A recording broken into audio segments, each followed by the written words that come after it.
The humid Texas air of the prestigious high school graduation ceremony was thick with the scent of fresh mulch, expensive perfume, and an unspoken social hierarchy as rigid as the perfectly arranged rows of white canopy chairs.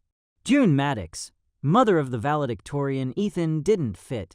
Her faded khaki military-style jacket, patched at the shoulders, her regulation boots worn at the soles, and hair pinned back tightly revealing a face etched with persistence rather than privilege, stood in stark, silent contrast to the silk wraps and designer sunglasses of the other mothers. She arrived early, quietly taking her assigned seat in the fourth row, her name, M.A.D.O.X., taped neatly across its back. It didn't take long for the subtle machinations of social exclusion to begin. Mrs. Bellamy, draped in coral designer silk, arrived like a minor deity, her husband trailing with her monogrammed fan. Catching sight of June, she sniffed, leaning to a companion to whisper, just loud enough for 3 rows to hear, "I thought we were keeping the photo section clear of clutter." The message, unspoken but clear, rippled through the ranks. Principal Kent, alerted by a hastily scribbled note, frowned, scanned the rows, and nodded. Within minutes, 2 impeccably dressed security guards, masters of quiet intervention masked as courtesy, approached June. "Ma'am," the first said, his tone practiced and neutral, "would you mind stepping aside? We may need to make space for some last-minute arrangements." June looked up calmly. "This is my seat," she stated, her voice soft but firm. "My son is the valedictorian." The guards persisted, their politeness a thin veneer over a deeper intention. June, understanding the unspoken rules of this town, a game she had been forced to learn long ago, rose without protest. She didn't raise her voice. She didn't demand validation. She simply gathered her folded program and her quiet dignity. They led her back 1 row, then another, as a mother from the fundraising committee needed a place closer to the front, and another, inch by painstaking inch. June was moved a silent, systematic displacement until she found herself in the 10th row beneath a sagging "Congratulations, Class of 2024" banner, sunlight bleeding onto her knees. No one sat beside her. No one offered small talk. Around her, conversations flowed about summer homes and alumni donations. June's eyes remained fixed forward, locked on the stage where Ethan, her brilliant mixed-race son, stood near the edge of the platform, straight-backed and composed. He didn't know she'd been moved, and June, with a mother's fierce protectiveness, willed him not to notice. Let him have his moment, unmarred by this petty cruelty. Far behind the canopied seats, beyond the VIP tables and donation booths, 6 men stood near the school's perimeter. They were dressed in plain dress shirts and dark slacks, their posture betraying years of rigorous training, rigid spines, broad shoulders, eyes that flicked across exits and obstacles with second nature. They hadn't told June they would come. They hadn't needed to. Each had received the same simple message months before. Ethan Maddox, June's boy, graduation. They had seen her escorted back, each polite smile that pushed her further into obscurity. They said nothing, but with each move, their stance grew stiller, tighter. One, a tall man with a sharp jaw and graying temples, murmured to another, "She hasn't said a word." The other nodded. She wouldn't. June settled back, her hand resting on her lap, one thumb gently stroking the edge of an embroidered patch sewn just beneath her jacket's inside lining, a dark green canvas marked with a number 6 and one word in dull thread, "Guide." It was a memento from a civil defense training program she'd attended years ago, a collaboration between state emergency services and military veterans. She, a civilian mechanic who had rebuilt her life after the tragic death of her husband, Marco, a kind, hard-working Latino man whose memory the town had largely erased, had initially stuck out among the former firefighters and paramedics. But her innate ability to see patterns, to understand urban layouts and predict choke points, had earned her the respect and ultimately the moniker guide from a unit of 6 embedded SEAL trainees. She taught them to read wind shifts in sidewalk leaves, to spot weaknesses in too perfect plans. They, in turn, had honed her tactical awareness. The bond forged in shared training and mutual respect was unspoken but unbreakable. One day, during a mock urban blackout, a young SEAL named Deacon had collapsed from heatstroke, unseen by instructors. June, alone, had run back, dragged him to safety, and administered first aid, reaching him 23 critical seconds before the nearest assigned medic. That act had solidified her status. On their last day, the 6 SEALs had each handed her a patch, their unit insignia. They hadn't said goodbye. They'd simply nodded. The graduation ceremony unfolded with predictable pomp.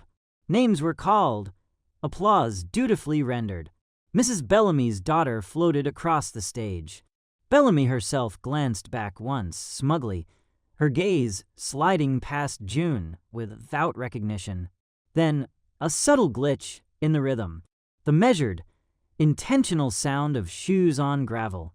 From the west edge of the venue, a single figure emerged, tall, lean, in a dark suit, then another and another, until 6 men were moving in lockstep down the central aisle, parting the crowd like water.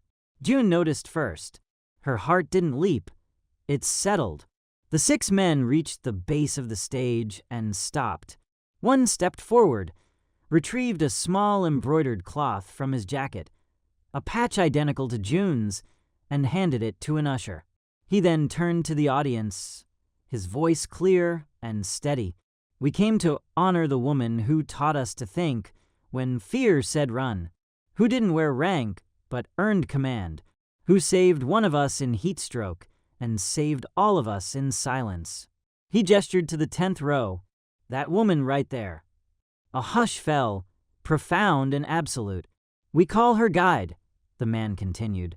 "Today, you call her mother of the valedictorian. Either way, no one in this place deserves a front row seat more than her." Ethan, who had been standing behind the podium, frozen for a moment, stepped down and walked towards the men. He extended his hand. They saluted, crisp and unified. The silence held, then broke as someone, a student, a teacher, began to clap. The applause swelled, rolling across the lawn like thunder, a spontaneous, undeniable wave of acknowledgement.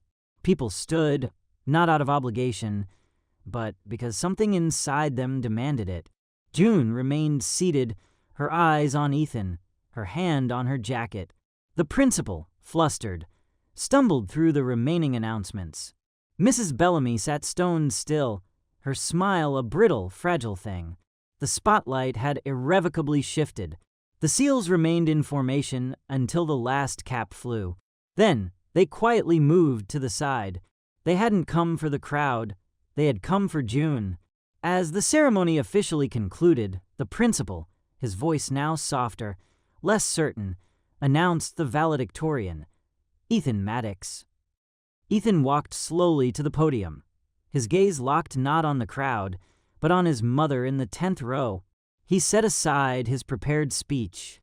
"I had prepared a speech," he began, his voice calm but carrying. "A pretty good one, but I won't be reading it today, because what I was going to say doesn't matter as much as what needs to be said right now." He nodded towards June. "My mother has been pushed aside, ignored, and overlooked by this town for as long as I've been alive, everything I've achieved. I did it with her hand, steadying mine from behind the curtain, and today, she wasn't even allowed to keep her seat." He continued, his voice gaining strength. "You talk about values here, respect, service, excellence, but those aren't words you hang in a hallway. They're things you live, and no one has lived them better than the woman who taught emergency field tactics to special forces without ever firing a gun, who raised me alone while working nights, who never asked for recognition, but gave everything. He gestured to the 6 men standing like sentinels. Those men didn't show up today for politics or attention. They came because they remember what this town has tried to forget. They came because someone you chose to ignore saved them. The silence that followed was heavier than any applause. Her name is June Maddox, Ethan concluded, his voice dropping slightly. And if this school values anything it claims, then it will remember her name. Because people like her don't pass through. They build foundations. He stepped back. The audience rose again, this time with a clarity that resonated deeper than ceremony. As Ethan walked down the steps, he didn't rejoin the graduates. He walked straight to his mother, bent low, kissed her cheek, and whispered, "We made it."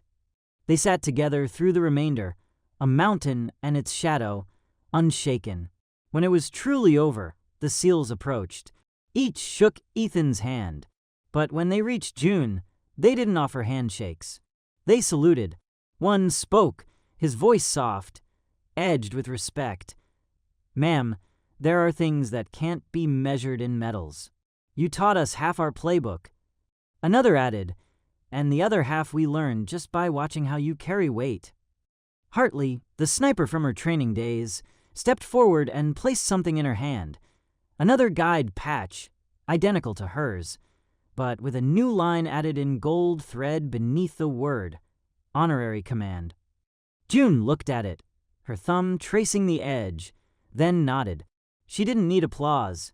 She never had, but she accepted the gesture for what it was. Not pity, not ceremony, just truth, finally acknowledged in the open. As they walked towards the parking lot, an elderly Army veteran approached June, tears in his eyes. "Ma'am," he said simply, "you've done this country proud." They skipped a fancy dinner, opting for burgers from a late-night diner, eaten in the driveway under the porch light. Ethan's diploma lay on the dashboard. The local paper ran a photo of Ethan at the podium, June clearly visible in the background, flanked by the seals. The caption didn't name her, but the article did, calling her the woman in the jacket. Ethan's speech spread, quietly at first, then with growing momentum. Principal Kent announced his early retirement. Mrs. Bellamy vanished from the parent leadership board. At the first PDA meeting of the fall, a new award was proposed, the Maddox Recognition for Unseen Service. It passed unanimously. June never attended those meetings. She continued her life, fixing cars, helping neighbors. The patch with the golden thread stayed in her drawer, a silent testament. Ethan started a blog, reflecting on service, small-town myths, and the quiet strength of those who shape lives from the shadows. When asked to speak at the next graduation, he declined, suggesting another student have the spotlight. "My mom's part is done," he said. "It's time for someone else to speak up." Yet, in the front row of every ceremony thereafter, a single chair was left open, unadorned, a silent tribute. Someone who never needed an invitation to belong,